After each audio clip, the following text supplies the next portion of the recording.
পাকিস্তান সেনাবাহিনীর দ্বিতীয় প্রধান এই মুহূর্তে ঢাকা সফর করছেন। উদ্দেশ্য কি?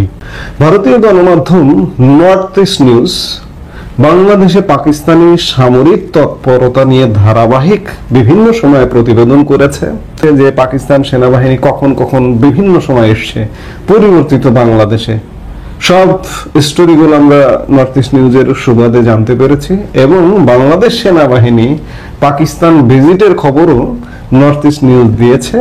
সেই ধারাবাহিকতায় নর্থ ইস্ট নিউজ একটি সংবাদ করেছে। নর্থ ইস্ট নিউজের চন্দন নন্দী সংবাদ বলছে যে পাকিস্তান সেনাবাহিনীর সেকেন্ড ইন কমান্ড বা দ্বিতীয় প্রধান ফিল্ড মার্শাল আসিম মুনিরের পরেই পাকিস্তান সেনাবাহিনীর যার অবস্থান তিনি হচ্ছেন জেনারেল শাহির শামসাদ মির্জা, যিনি পাকিস্তান সেনাবাহিনীর জয়েন্ট চিফস অফ স্টাফ কমিটির চেয়ারম্যান হিসেবে দায়িত্ব পালন করছেন।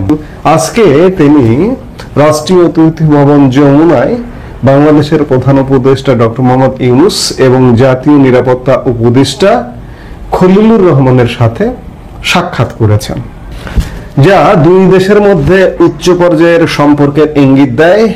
ফিল্ড মার্শাল আসিম মুনিরের পরে দ্বিতীয় ক্ষমতাধর ব্যক্তি জেনারেল মির্জা 24 অক্টোবর গভীর রাত অর্থাৎ 23 অক্টোবর দিবাগত মধ্যরাতে হযরত শাহজালাল বিমানবন্দরে অবতরণ করেন বলে খবর পাওয়া যাচ্ছে এবং তিনি তার বিভিন্ন কর্মসূচি পালন করবেন এবং আগামী 28 অক্টোবর তিনি ঢাকা ত্যাগ করবেন। জেনারেল মির্জার প্রথম এই বাংলাদেশ সফরটি ডক্টর ইউনূসের দপ্তরের অধীনস্থ সশস্ত্র বাহিনী বিভাগের অধীনে পরিচালিত হচ্ছে। সশস্ত্র বাহিনী বিভাগের নেতৃত্বে আছেন principal staff officer lieutenant general SM. Kamrul Hasan, যিনি 8 আগস্ট 2024 তারিখে ইউনূস অন্তর্বর্তীকালীন সরকারের প্রধান হিসেবে দায়িত্ব গ্রহণের 5 মাস পর চলতি বছরের 11 জানুয়ারি বাংলাদেশ সেনাবাহিনীর অফিসারদের একটি দলকে পাকিস্তানে নিয়ে গিয়েছিলেন। নর্থ ইস্ট নিউজের প্রাপ্ত তথ্যে দেখা গেছে যে নিশানি ইমতিয়াজ সামরিক খেতাবপ্রাপ্ত জেনারেল মির্জা, তার স্ত্রী সাজিয়া শাহির, ব্রিগেডিয়ার মোহাম্মদ রশিদ খান, কমোডর খান মোহাম্মদ আসিফ এবং তাদের সঙ্গে 2 জন মেজর পদ মর্যাদার কর্মকর্তা আছেন। ঢাকার রেডিসন ব্লু হোটেলে অবস্থান করা জেনারেল মির্জা এবং তার দল ডক্টর ইউনূস এবং খলিলুর রহমানের সাথে সাক্ষাৎ করবার আগে যেদিন এসছেন তার ওই দিন সন্ধেবেলা পাকিস্তান দূতাবাস পরিদর্শন করেন। মূলত বলা যায় যে শুক্রবার সন্ধ্যায় এটি ঘটেছে। জেনারেল মির্জার আরো যেসব কর্মসূচি রয়েছে সেগুলো হচ্ছে 26 অক্টোবর সেনাকুঞ্জে জেনারেল মির্জাকে যৌথ সার্ভিস গার্ড অফ অনার প্রদান করা হবে। ওই দিন তিনি বিকেল 4টায় সশস্ত্র বাহিনী বিভাগে লেফটেন্যান্ট জেনারেল কামরুল হাসানের সাথে প্রায় 1.5 ঘন্টার একটি বৈঠক করবেন। এরপরে বাংলাদেশ নৌবাহিনী প্রধান অ্যাডমিরাল মোহাম্মদ নাজমুল হাসান এবং বিমান বাহিনী প্রধান মার্শাল হাসান মাহমুদ খানের সাথে বৈঠক করবেন। পরের দিন 27 অক্টোবর জেনারেল মির্জা সিলেট সেনানিবাস পরিদর্শন করবেন। তবে 28 অক্টোবর তিনি সকাল 11:30টায় বাংলাদেশের সেনা প্রধান জেনারেল ওয়াকারুজ্জামানের সাথে সাক্ষাৎ করবেন এবং এই সাক্ষাৎ পরবর্তী সময়ে জেনারেল মির্জা এবং তার দল এমিরেটস এয়ারলাইন্সের একটি ফ্লাইট, যে ফ্লাইট নাম্বারটি হচ্ছে 587, এই ফ্লাইটে দুবাইয়ের উদ্দেশ্যে রওনা দেবেন। প্রশ্ন হচ্ছে যে পাকিস্তানি সেনাবাহিনীর ঘন ঘন বাংলাদেশ সফর, আমরা এর মধ্যে দেখেছি যে ইন্ডিয়ান আর্মির খুব একটি মাত্র গত 15 মাসে একটি সফর হয়েছে, কিন্তু পাকিস্তানি আর্মির প্রতিনিয়ত মনে হয় যেন বাংলাদেশটা পাকিস্তানের একটা অংশ, যার দরুন এ পর্যন্ত প্রায় 8-10টি সফর অনুষ্ঠিত হয়েছে। এবং এই যে জেনারেল মির্জার যে সফরটি, এই সফরটির খবর কিন্তু বাংলাদেশের কোনো গণমাধ্যমে নেই। সরকারের তরফ থেকে প্রকাশ করা হয়নি, সরকারের কোনো ওয়েবসাইট, সরকারের কোনো পেজ, সেনাবাহিনীর কোনো পেজ, কোনো কিছুতে কিন্তু এখন পর্যন্ত আমরা দেখিনি বা চোখে পড়েনি। ঘন ঘন পাকিস্তান সেনাবাহিনী এবং ঊর্ধ্বতন কর্মকর্তা জাস্ট ফিল্ড মার্শাল আসিম মুনির আসা বাকি রয়েছে, তারপরের ব্যক্তি বাংলাদেশ সফর করছেন। উদ্দেশ্যটা কি? উদ্দেশ্যটা কি ভারতকে উস্কিয়ে দেওয়া এমনটা? দেখুন, সোজা কথা যে বাংলাদেশে পাকিস্তান সেনাবাহিনীর হস্তক্ষেপ, পদক্ষেপ বা তাদের এখানে পা পড়ুক, তারা এখানে ঘুরে বেড়াক, অন্ততপক্ষে আমি একজন বাঙালি হিসেবে আমার মতো শত শত বাঙালির এটা অস্বস্তির জায়গা। কারণ এই পাকিস্তানের সাথে যুদ্ধ করে কিন্তু আমাদের স্বাধীনতা অর্জন করতে হয়েছিল এবং আমাদের প্রধান সহযোগী ছিল ভারত। ভারতীয় সেনাবাহিনী বাংলাদেশ সফরে আসতেই পারে, আসুক, আসছে বিভিন্ন সময়ে, বিগত সময়গুলোতে আমরা আসতে দেখেছি। কিন্তু পাকিস্তান সেনাবাহিনী এখন যে স্টাইলে যেভাবে আসছে, 1971 সালে মুক্তিযুদ্ধ পরবর্তী গত 55 বছরে আমরা এমনটা দেখিনি। এর উদ্দেশ্য কি? আমরা কি ধরে নেব যে বাংলাদেশকে পূর্ব পাকিস্তানিকরণ করা হচ্ছে, কিংবা পাকিস্তান সেনাবাহিনীর কর্মকর্তাদের কণ্ঠ থেকে যে বারবার উচ্চারিত হয় যে পূর্ব সীমান্ত দিয়ে ভারতকে অ্যাটাক করবে এমন কিছু, কিংবা বাংলাদেশকে কি কোনো উস্কানিতে ফেলে দেওয়া হচ্ছে? বাংলাদেশকে কি একটা অনাকাঙ্ক্ষিত যুদ্ধের মুখে ফেলে দেওয়া হচ্ছে? সার্বিক পরিস্থিতি কিন্তু খুব একটা সুখকর মনে হচ্ছে না। কি হচ্ছে, কি ঘটছে, আমরা নিশ্চয়ই নজর রাখবো এবং দেখবো যে আসলে কি ঘটতে যাচ্ছে, কি ঘটাতে যাচ্ছে বর্তমান ইউনূস সরকার এবং পাকিস্তানি বাহিনী। আমাদের নিরাপত্তা কি আছে? আমরা কি চরম অরক্ষিত অবস্থায় প্রবেশ করে ফেলেছি বর্তমান জনবিরোধী ইউনূস সরকারের সময়, ইউনূস সরকারের অধীনে? অবস্থা কিন্তু তেমনটাই বলছে। এখন নিশ্চয়ই আমরা দেখবো যে সামনে আরো নতুন নতুন কি ঘটতে যাচ্ছে। এই মুহূর্তে পর্যন্ত 6 সদস্যের প্রতিনিধি দল নিয়ে ঢাকায় পৌঁছেছেন এই যে সাইদ শামসাদ মির্জা, তিনি এটা পৌঁছেছেন। এই সফরের প্রধান উদ্দেশ্যগুলো যেগুলো কূটনৈতিক সূত্রে জানা যাচ্ছে সেগুলো: 1, প্রতিরক্ষা সহযোগিতা জোরদার করা দুই দেশের মধ্যে। বাংলাদেশ সেনাবাহিনী এই সফরকে অত্যন্ত গুরুত্বপূর্ণ হিসেবে দেখছে, যার লক্ষ্য প্রতিরক্ষা ক্ষেত্রে নতুন সহযোগিতার পথ খুঁজে বের করা। বাংলাদেশ বসে আছে ভারতের পেটের মধ্যে, সুতরাং এইখানকার এই নতুন সহযোগিতার উদ্দেশ্যকে 3 দিকে ভারত, একদিকে বঙ্গোপসাগর।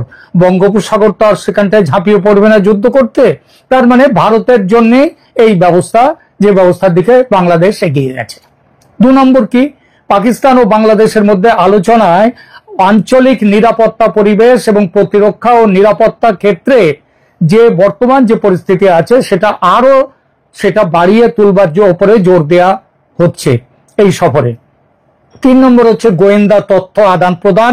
উভয় দেশের মধ্যে সামরিক সম্পদ, লজিস্টিক সহায়তা এবং গোয়েন্দা তথ্য ভাগাভাগির বিষয়েও আলোচনা হতে পারে।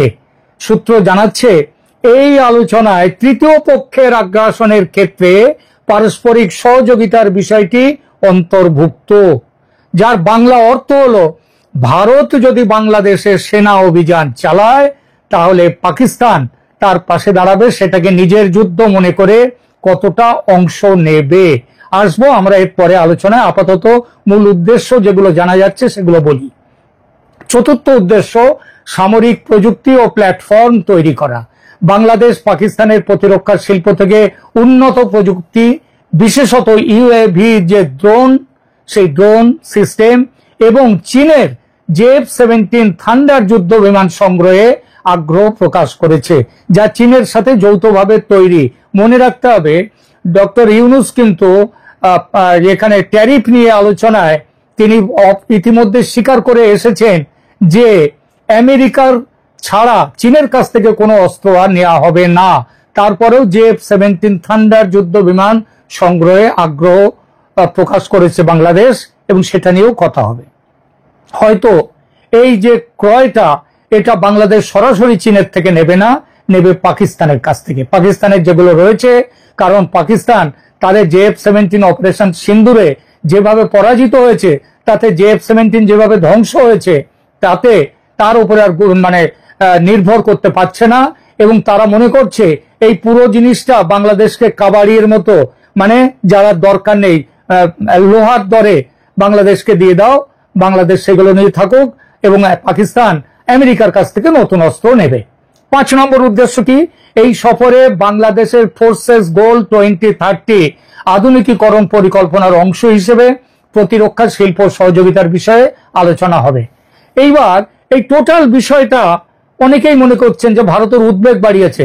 ভারত জানতো যে এই জিনিসগুলো হবে, তার কারণ হচ্ছে এই যে অপারেশন সিন্দুরের পর পাকিস্তানের একাধিক সামরিক কর্তা বলেছেন যে এবার শুধু পশ্চিম নয় পূর্ব সীমান্ত লড়াই ছড়িয়ে দেওয়া হবে। পূর্ব সীমান্ত মানে বাংলাদেশ, সুতরাং সেই সীমান্তের জন্য এবার লড়াইটা হবে। এটা ভারতের উদ্বেগ নয়, উদ্বেগ নয় ভারতের। ভারত যদিও খুব ভালোভাবে নজর রেখেছে, বিশেষ করে চীন, তুরস্ক এবং পাকিস্তানের সঙ্গে প্রতিরক্ষা সম্পর্ক যেভাবে বাড়াচ্ছে বাংলাদেশ, সেটা আঞ্চলিক নিরাপত্তা ব্যবস্থায় পরিবর্তন আনতে পারে। কারণ ওই যে বলা যায় না, পাগলা কুকুরকে তো বিশ্বাস নেই, সে তো তার নিজের খেয়ালে গিয়ে কামড়ে দিয়ে দিতে পারে কাউকে। সুতরাং জেনারেল মির্জার এই সফরকে ভারত নজর রেখেছে এর উপরে। জেনারেল মির্জার আগেও পাকিস্তানের বেশ কয়েকজন ঊর্ধ্বতন সামরিক কর্মকর্তা ঢাকা সফর করেছেন, যার মধ্যে রয়েছে জয়েন্ট স্টাফ সদর দপ্তরের জেনারেল ম্যানেজার মহাপরিচালক লেফটেন্যান্ট জেনারেল তাবাসসুম হাবিব এবং 15তম পদাতিক ডিভিশনের জিওসি মেজর জেনারেল। তারা ঘুরে গেছেন কয়েকদিন আগে। ফেডারেলের পরে আবার শামসাদে মির্জার পরে আসছেন পাকিস্তানের ফেডারেল ইকোনমিক অ্যাফেয়ার্স মন্ত্রী আহাদ খান চিমা। তিনি এরপরে সফর করবেন। তিনি হচ্ছেন ইকোনমিক অ্যাফেয়ার্স মন্ত্রী বলতে যা বোঝায় তাই। তিনি 26শে অক্টোবর মানে আগামীকাল 9 সদস্যের একটি প্রতিনিধি দল নিয়ে ঢাকায় আসবেন। এরও উদ্দেশ্য হচ্ছে নানা বাণিজ্যিক বিষয়। বাণিজ্যিক বিষয়টা কেমন সেটাও একটু বলি, যে মনে রাখবেন যে 27শে অক্টোবর ঢাকায় পাকিস্তান বাংলাদেশ জয়েন্ট ইকোনমিক কমিশনের 9ম অধিবেশন অনুষ্ঠিত হবে, যা 2005 সালের পর এই প্রথমবারের মতো, কত বছর পর?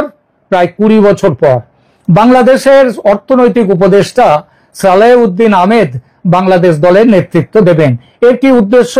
এর উদ্দেশ্য হচ্ছে বাংলাদেশ নাকি পাকিস্তানের সাথে যাতে আরো ভালো ব্যবসা করতে পারে সেইটা।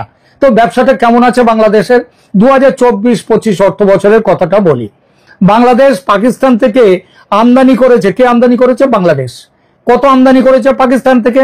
78.7 কোটি ডলার মূল্যের পণ্য। আর রপ্তানি করেছে কত? 8 কোটি ডলার মূল্যের পণ্য।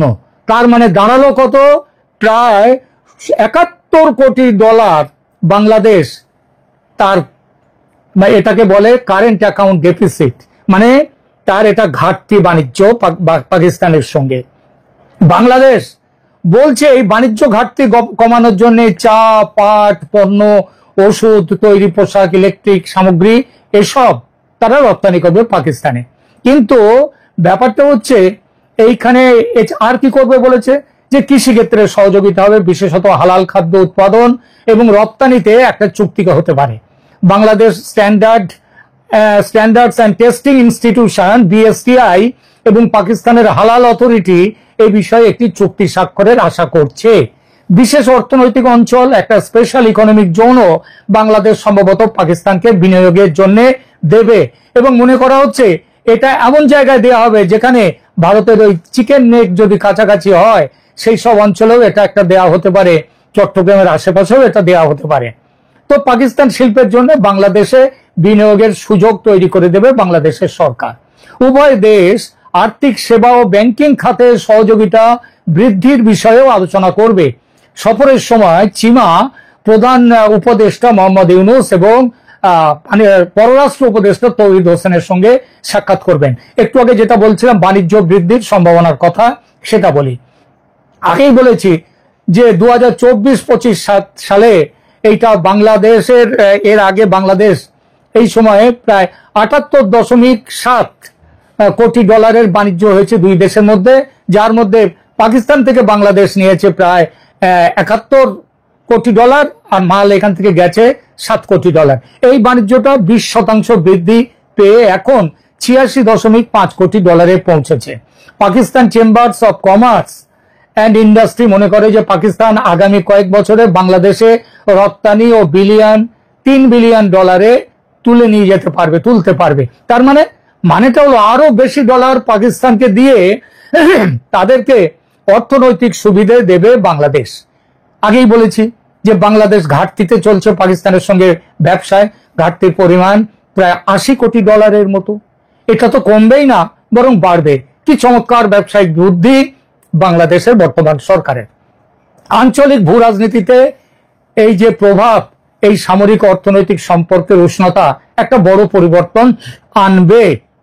শেখ হাসিনার সরকার ভারতের সঙ্গে ঘনিষ্ঠ ছিল এবং পাকিস্তানের সমালোচনা করত, কিন্তু 24 আগস্টে তার পতনের পর বাংলাদেশ তার প্রতিরক্ষা ও কূটনৈতিক সম্পর্ক পুনর্মূল্যায়ন করছে এবং সেই অনুযায়ী চীন, পাকিস্তান, তুরস্ক এদের সাথে সম্পর্ক ঘনিষ্ঠ করে তুলছে। বাংলাদেশ পাকিস্তান সামরিক সম্পর্ক ভারতের পূর্বাঞ্চলীয় নিরাপত্তার জন্য সরাসরি প্রভাব ফেলতে পারে। আমি আগে বহুবার বলেছি, অনেক প্রতিবেদনেই বলেছি, মোহাম্মদ ইউনূস নির্বাচন চান না, জামায়াতে ইসলামীও নির্বাচন চায় না। তার কারণ, নির্বাচন না করে ভোটে না জিতে যেভাবে ক্ষমতা তারা ভোগ করছে, ভোটে দাঁড়ালে সেই ক্ষমতা নাও থাকতে পারে।